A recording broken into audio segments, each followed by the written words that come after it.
अक्षय तृतीया इतना मंगलमय और पवित्र दिन।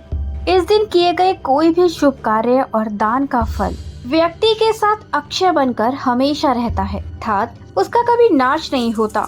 वे अक्षय बनकर हमारे साथ हमेशा रहता है, इसीलिए इस दिन को कहा जाता है अक्षय तृतीया।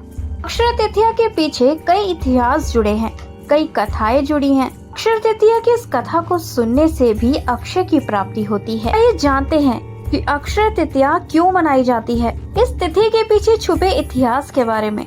आखिर इस तिथि को अक्षय तिथि क्यों कहा जाता है, साथ ही जानेंगे अक्षय तृतीया की अक्षय प्रदान करने वाली कथा के बारे में और क्यों महत्वपूर्ण है 2025 की ये अक्षय तृतीया। जय जगन्नाथ दोस्तों, तो चलिए आइए चलते हैं आस्था के इस सफर की ओर।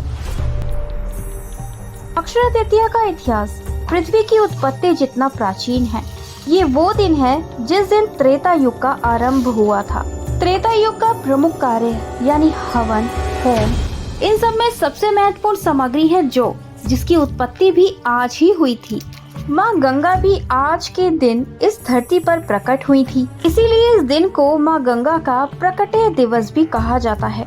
इस दिन व्यक्ति को गंगा में स्नान करना चाहिए। यदि आप ऐसा ना कर पाएं तो घर में ही नहाने के पानी में गंगा जल मिलाकर स्नान कर सकते हैं। तृतीया के दिन ही भगवान विष्णु के 10 अवतारों में से एक भगवान परशुराम प्रकट हुए थे।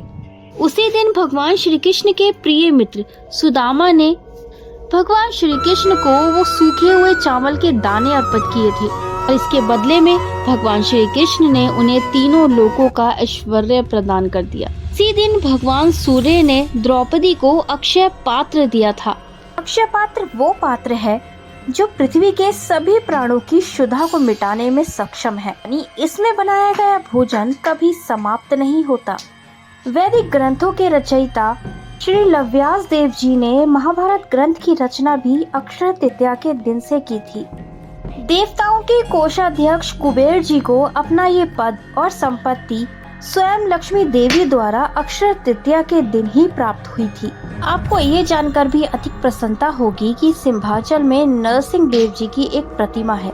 नरसिंह देव जी के इस विग्रह को पूरे साल भर चंदन से ढककर रखा जाता है, लेकिन साल में सिर्फ एक बार अक्षय तृतीया के दिन इस विग्रह पे से चंदन को हटाया जाता है, यानी अक्षय तृतीया के दिन ही भगवान नरसिंह देव जी की प्रतिमा के वास्तविक दर्शन होते हैं। साथ ही भगवान जगन्नाथ के लिए बनने वाले रथ यात्रा की तैयारी और शुरुआत भी आज ही के दिन से होती है। आज ही के दिन उनके रथ में पहली कील लगाई जाती है।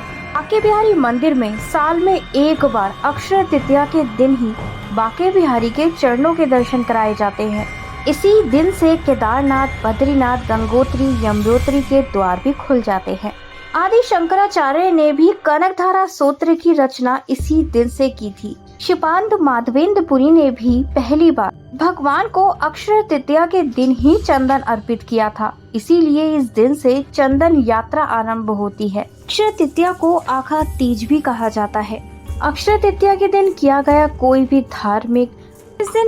धार्मिक कार्य करने के लिए विशेष मुहूर्त की जरूरत नहीं होती। ज्योतिष शास्त्र में तो यहाँ तक कहा जाता है, यदि अक्षय तृतीया के दिन रोहिणी नक्षत्र हो, दिन सोमवार या बुधवार हो, तो यह योग महायोग बन जाता है, क्योंकि यह योग सैकड़ों वर्षों में बहुत कम आता है। आपको ये जानकर खुशी होगी कि इस बार ये महासंयोग 2025 में पड़ रहा है। इस बार की अक्षय तृतीया का दिन बुधवार है और इस दिन रोहिणी नक्षत्र है। एक समय की बात है, एक नगर में धर्मदास नाम का एक व्यक्ति रहता था।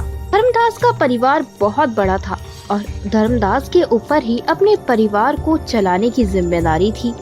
वह वृद्धावस्था में भी अपने परिवारजनों की चिंता करता था। वह अपने नाम के अनुसार ही धर्म कार्य और दान आदि किया करता था। एक बार उसे किसी ने बताया, वैशाख मास के शुक्ल पक्ष की तृतीया तिथि को अक्षय तृतीया कहा जाता है। इस दिन किया गया दान पुण्य, पूजा पाठ अक्षय फल देती है, यानी इस दिन किया गया धर्म कार्य और दान यानी जिसका नाश नहीं होता। इसके अनुसार धर्मदास हर वर्ष अक्षय तृतीया के दिन स्नान, दान आदि करता रहा। पूजा पाठ और ब्राह्मणों को दान आदि करने लगा। धर्मदास की पत्नी उनके पूजा पाठ, व्रत और दान से काफी परेशान रहती। वह उनसे कहती कि उनकी ये अवस्था नहीं है कि वे पूजा पाठ, व्रत, दान आदि करें। उनकी पत्नी उन्हें ये सब कार्य करने के लिए मना करती, लेकिन वह अपने परिवार की चिंता से हर वर्ष अक्षय तृतीया पर स्नान आदि और दान आदि करता रहा। कुछ समय बाद धर्मदास की मृत्यु हो गई और अगले जन्म में वह धर्मदास द्वारकापुरी के कुशावती नगर का राजा बना। ऐसा कहा जाता है धर्मदास का अक्षय तृतीया के दिन किया गया दान और धर्म कार्य ही आदि के प्रभाव से धर्मदास राजा बना। हे प्रभु, जैसे ही आपने धर्मदास पर अपनी कृपा बरसाई, वैसे ही इस कथा को सुनने और कहने वाले पर भी अपनी कृपा को बरसाए रखना। वीडियो अच्छी लगी हो तो वीडियो को लाइक, शेयर एंड कमेंट करना मत भूलिएगा। जगन्नाथ, जय श्री कृष्णा, राधे राधे।